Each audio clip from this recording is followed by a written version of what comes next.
parle. Chaque jour, Charles et Carole vous présentent la leçon de l'école du sabbat.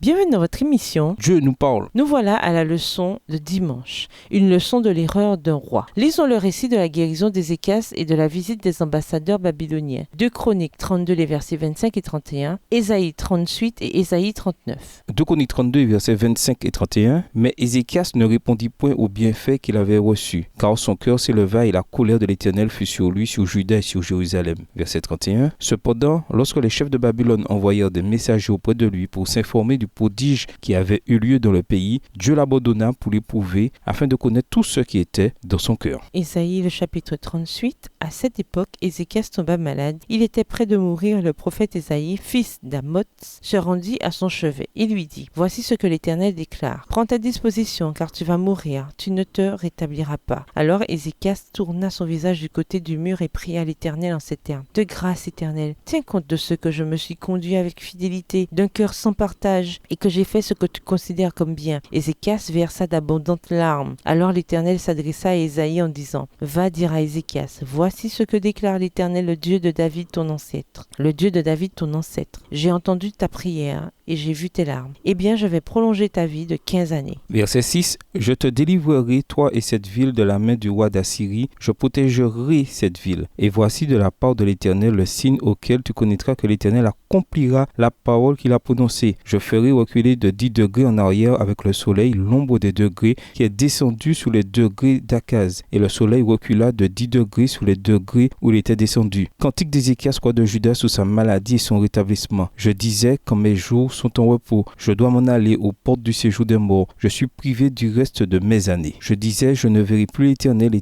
sur la terre des vivants. Je ne verrai plus aucun homme parmi les habitants du monde. Verset 12. Ma vie m'est arrachée, emportée loin de moi, comme une tente de berger. La toile de ma vie a été enroulée comme celle d'un tisserand. La chaîne en est coupée entre le matin et le soir. Tu m'auras achevé. Jusqu'au matin, je me suis contenu comme ferait le lion. Il brisait tous mes os. Pendant le jour, avant la nuit, tu m'auras achevé. Je poussais des cris comme une hirondelle ou une grue, ainsi que la colombe. Je gémissais. Mes yeux se sont lassés à regarder en haut. Éternel, je suis dans l'angoisse. Viens, secours-moi. Que puis-je dire ? Il m'a parlé et c'est lui qui agit. Je marcherai donc humblement tout le temps de ma vie à cause de mon affliction. Seigneur, c'est grâce à ta parole qu'on jouit de la vie. C'est grâce à elle que je respire encore. Tu me rétabliras. Tu me feras revivre. Verset 17. Voici mes souffrances même sont devenues mon salut. Tu as pris plaisir à retirer mon âme de la force du néant, car tu as jeté derrière toi tous mes péchés. Ce n'est pas le séjour des morts qui te loue, ce n'est pas la mort qui te célèbre.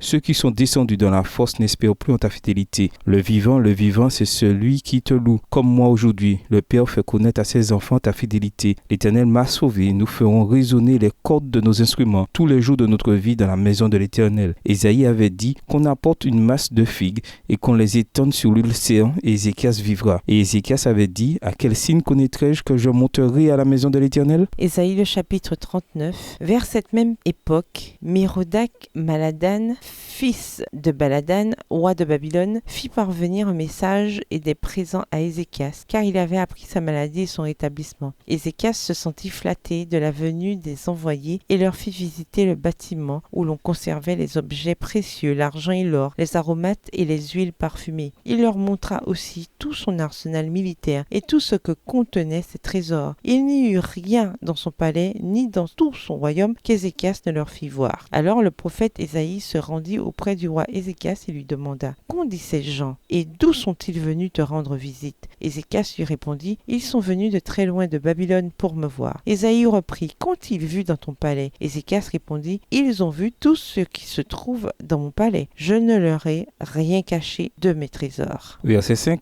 Alors Ésaïe dit à Ézéchias : Écoute la parole de l'Éternel des armées. Voici les temps viendront où l'on emportera à Babylone tout ce qui est dans ta maison et ce que tes pères ont amassé jusqu'à ce jour. Il n'en restera rien, dit l'Éternel. Et l'on prendra de tes fils qui seront sortis de toi, que tu auras engendrés pour en faire des eunuques dans le palais du roi de Babylone. Ézéchias répondit à Ésaïe : La parole de l'Éternel que tu as prononcée est bonne, car, ajouta-t-il, il y aura paix et sécurité pendant ma vie. La Bible indique que les messagers s'intéressaient à la guérison miraculeuse du roi Ézéchias. Mais Ézéchias semble avoir gardé le silence à ce sujet. Il n'a pas insisté sur ce qui aurait pu ouvrir le cœur de ses ambassadeurs curieux à la connaissance du vrai Dieu. Le contraste entre sa gratitude d'avoir été guéri au chapitre 38 et son silence à ce sujet au chapitre 39 est frappant. Dieu l'abandonna pour le mettre à l'épreuve. Cette visite d'État était une occasion des plus importantes. Et pourtant, on ne rapporte pas qu'Ézéchias ait recherché une quelconque direction auprès des prophètes ou des prêtres. Dieu n'est pas intervenu non plus. Seul, loin des regards, sans consulter les conseillers spirituels, Ézéchias a apparemment laissé l'œuvre de Dieu dans sa vie